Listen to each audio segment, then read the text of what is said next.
সুপ্রিয় দর্শক মণ্ডলী, স্বাগত জানাচ্ছি গ্রামীণ ফোন আজকের সংবাদপত্রে। দর্শক মণ্ডলী, আমাদের সঙ্গে রয়েছেন ঢাকা বিশ্ববিদ্যালয়ের ইতিহাস বিভাগের অধ্যাপক ডক্টর সৈয়দ আনোয়ার হোসেন। স্যার, আপনাকে স্বাগত জানাচ্ছি স্টুডিওতে। বাংলাদেশ প্রতিদিনের শিরোনাম হচ্ছে গ্রেপ্তারের প্রস্তুত খালেদা, সহিংসতা বন্ধ ও সংলাপে অনাগ্রহে ইপিতে উদ্বেগ। মানবজমিন আল্লাহ তাদের সম্মতি দিক বলেছেন প্রধানমন্ত্রী। আর ইউরোপীয় পার্লামেন্টের যে ডিবেট হয়েছে সেখানে বিরোধীদের কোণঠাসা করে দিলে চরমপন্থীদের উত্থান, গৃহযুদ্ধের সংখ্যা, এছাড়াও আরও অনেকগুলো শিরোনাম আছে। আমাদের সময় স্বস্তি ফিরছে সরকারে, অভিযুক্ত চিকিৎসক কর্মকর্তাদের পদোন্নতি। সকালের খবর আলোচনায় গ্রেপ্তারি পরোয়ানা, কারাগারের ঠাঁই নেই, বন্দীদের দুর্ভোগ, জায়জায় দিন ভয়ঙ্কর আলামত, এরশাদের ডাকে সাড়া নেই। নয়াদিগন্ত আইনশৃঙ্খলা বাহিনী ও সরকার সমর্থিত হতে নিহত ৭৯ জন।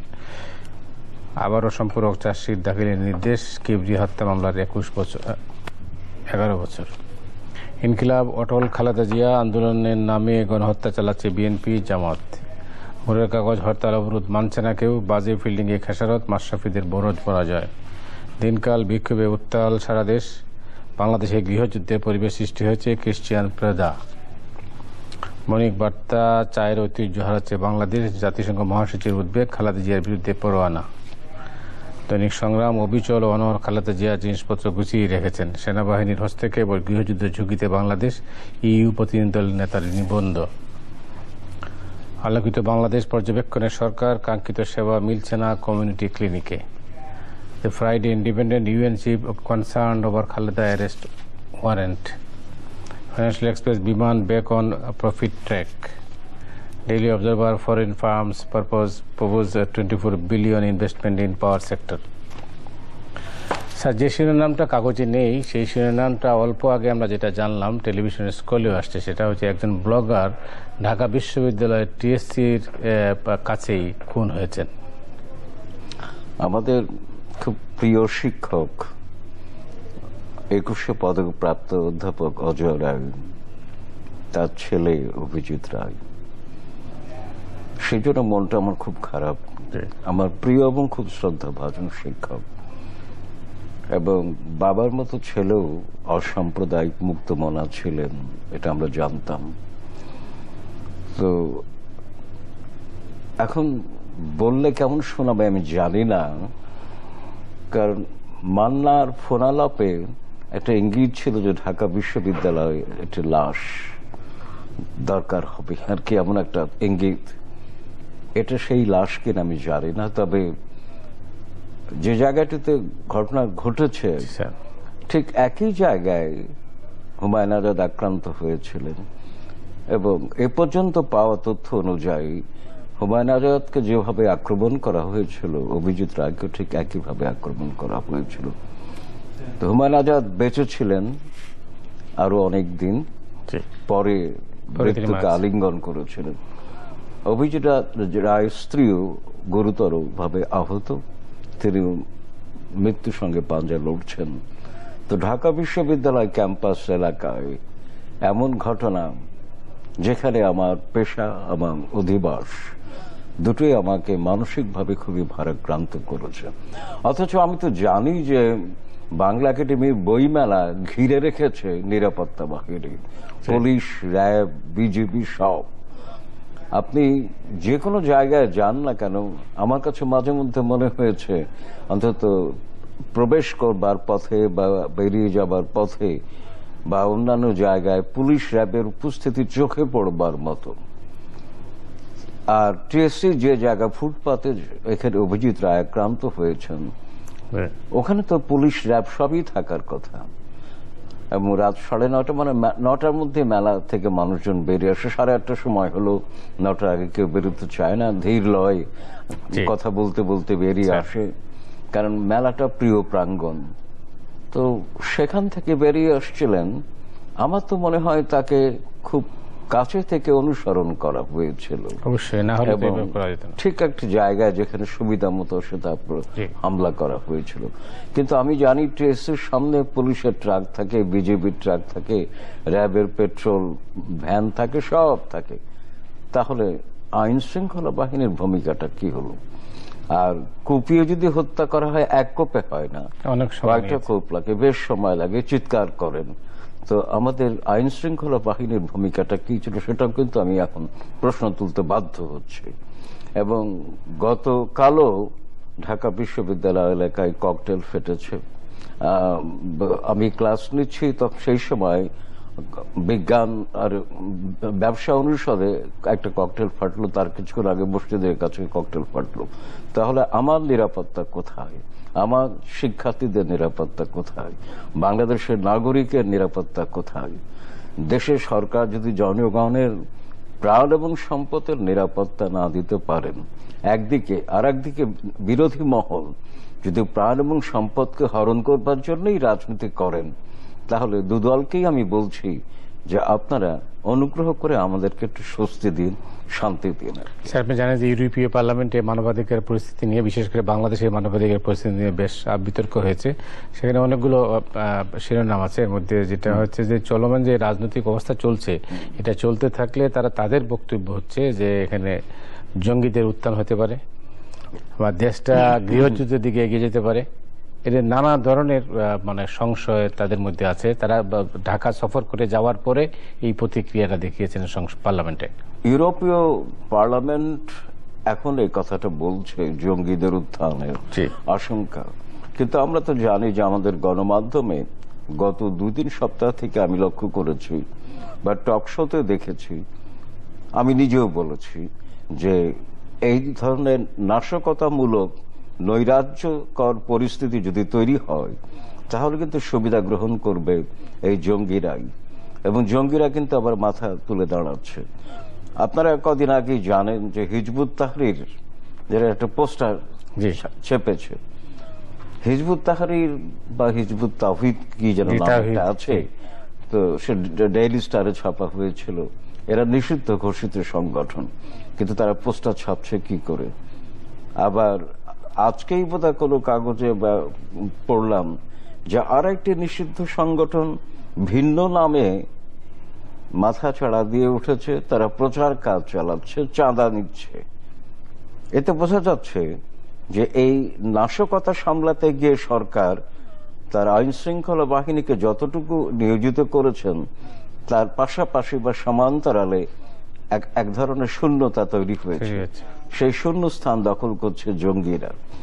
তাহলে সরকারকে কত দিক থেকে বহুমাত্রিক, বহুকেন্দ্রিক পরিস্থিতি সামাল দিতে হবে, তার জন্য কি সরকার প্রস্তুত আছে, বা সরকার তার জন্য পর্যাপ্ত প্রস্তুতি নেবার মতো কোনো ভাবনা চিন্তা করেছে কিনা? এই রাজনৈতিক অস্থিরতা তো একটা অবসান তো হওয়া দরকার স্যার। আমার তো কথা হচ্ছে এই, আমি তো শুরুতে বললাম আমরা দুই দলের কাছেই বলছি, সরকার এবং বিরোধী দল, আমরা শান্তি চাই, স্বস্তি চাই। গণতন্ত্র দূরের কথা, আগে জীবন সম্পদ, তারপরে তো গণতন্ত্র। কিন্তু গণতন্ত্রের নামে জীবন এবং সম্পদের যদি বলি হয়, সেই গণতন্ত্র নিয়ে আমার প্রশ্ন আছে। সেটি গণতন্ত্র নয়, সেটা তো অন্য কোনো তন্ত্র। সেই তন্ত্র জীবন বিনাশী, জীবন বৈরী, জীবন বিধ্বংসী, এমন তন্ত্রের আমার কোনো দরকার নেই বাংলাদেশে আর কি। তাহলে স্যার এই পরিস্থিতির অবসানটা কিভাবে হবে? আচ্ছা দেখুন, আমরা তো একটা কথা ঠিক আত্মবাক্যের মতোই বলে এসেছি বরাবর, যে রাজনৈতিক সংকট যা কিছু আছে পৃথিবীর যে কোনো দেশেই যতভাবেই হয়ে থাক না কেন, সমাধান হয়েছে কিন্তু সংলাপের মধ্য দিয়ে।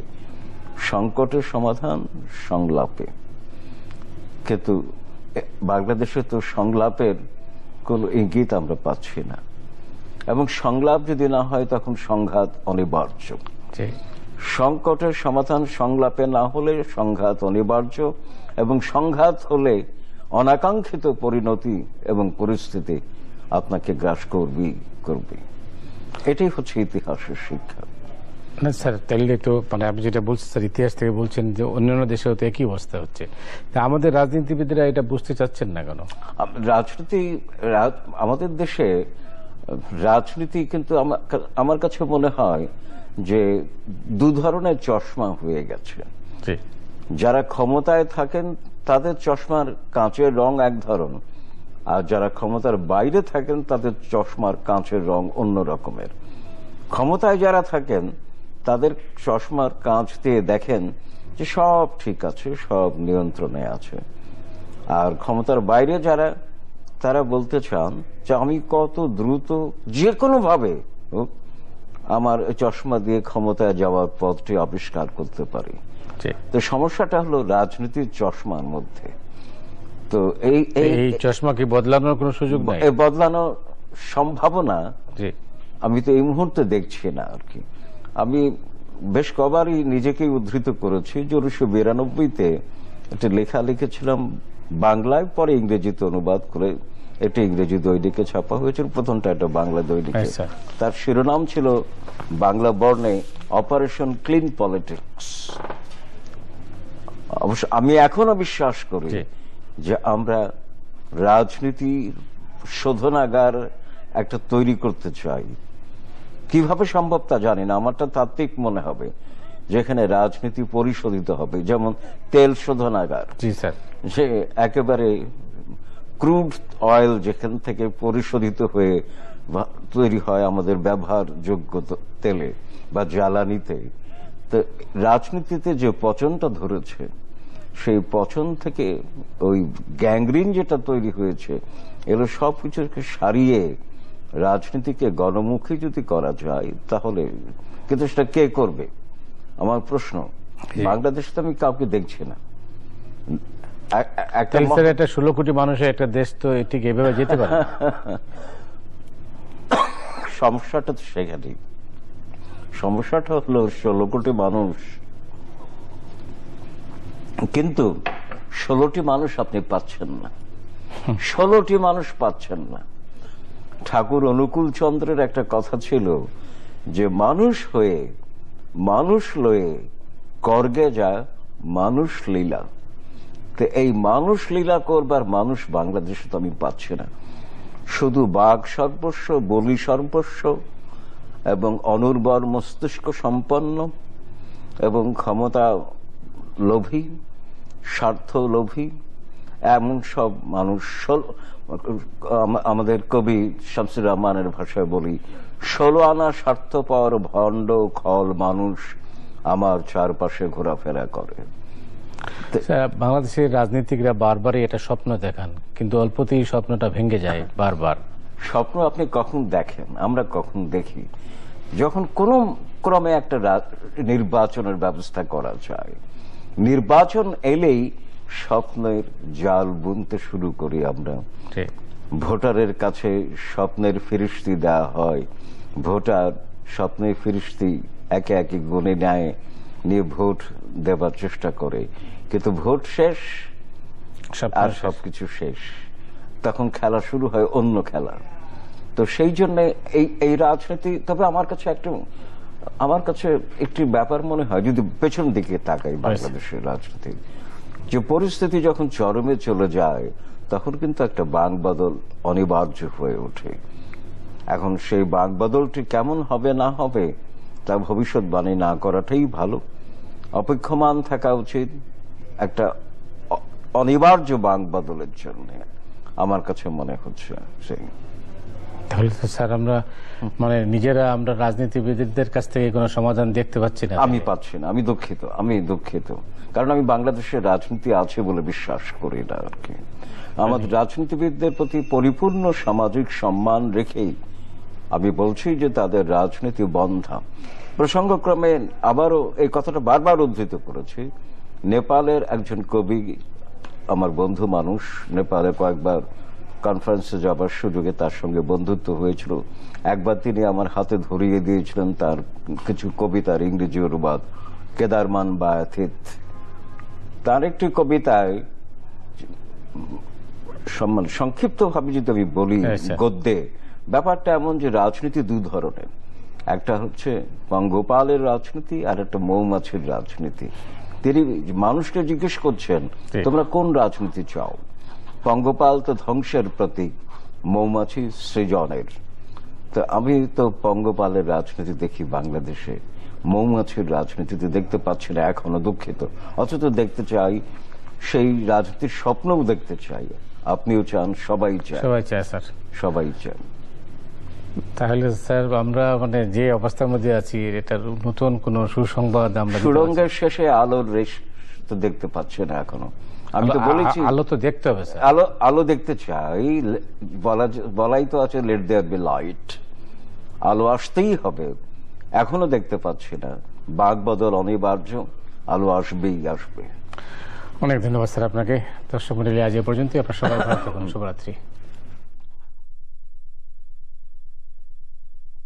মানবাধিকার পরিস্থিতি নিয়ে বেশ বিতর্ক হয়েছে, সেখানে অনেকগুলো শিরোনাম আছে। এর মধ্যে যেটা হচ্ছে যে চলমান যে রাজনৈতিক অবস্থা চলছে, এটা চলতে থাকলে তাদের বক্তব্য হচ্ছে যে এখানে জঙ্গিদের উত্থান হতে পারে বা দেশটা গৃহযুদ্ধের দিকে এগিয়ে যেতে পারে।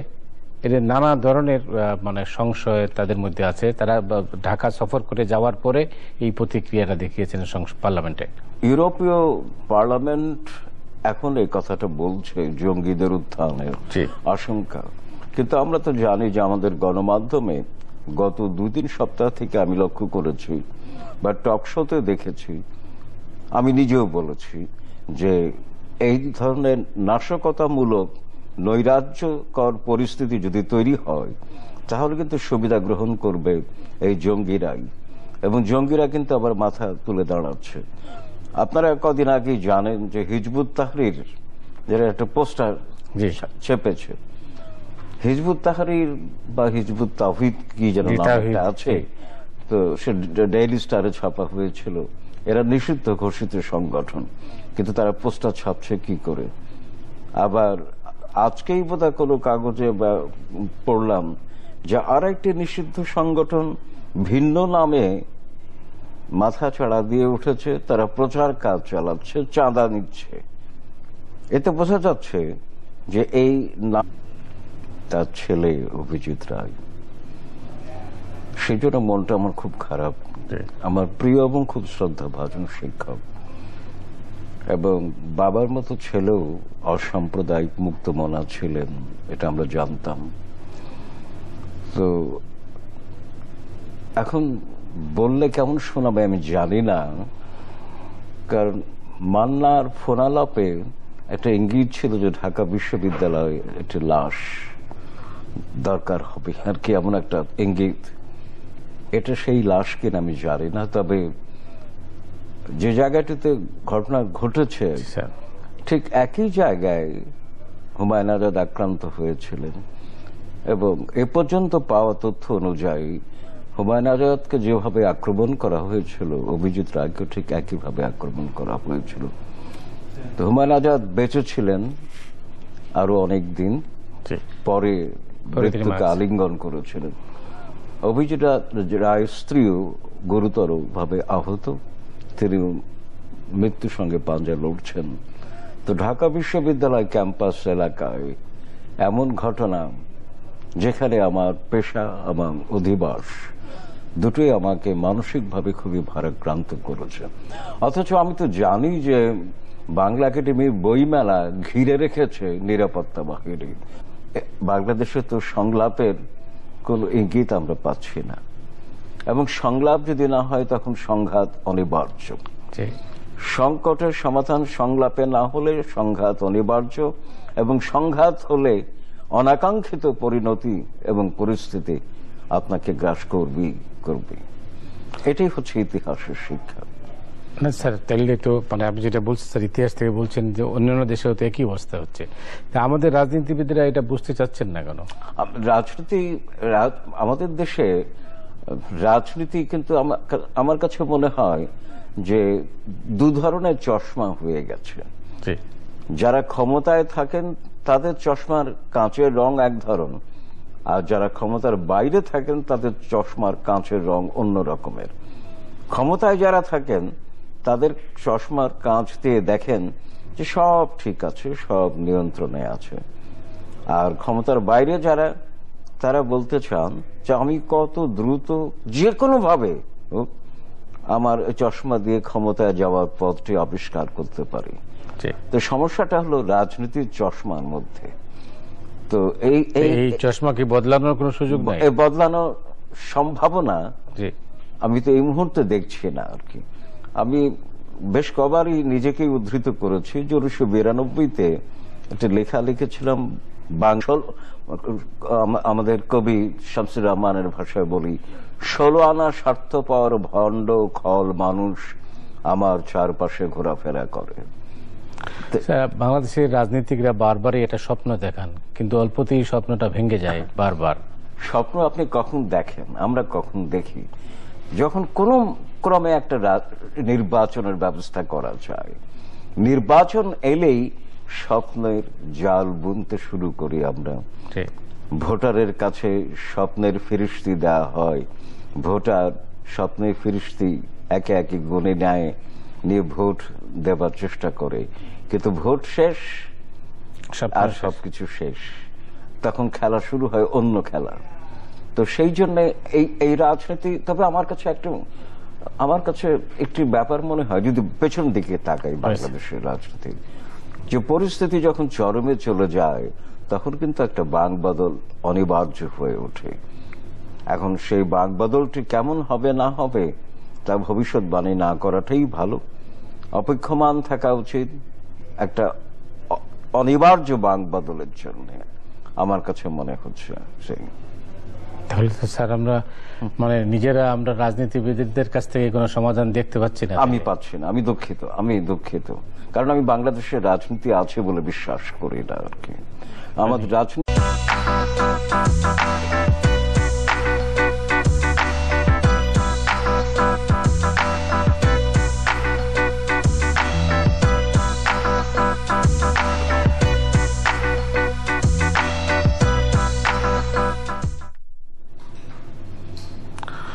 সুপ্রিয় দর্শক মন্ডলী, স্বাগত জানাচ্ছি গ্রামীণফোন আজকের সংবাদপত্রে।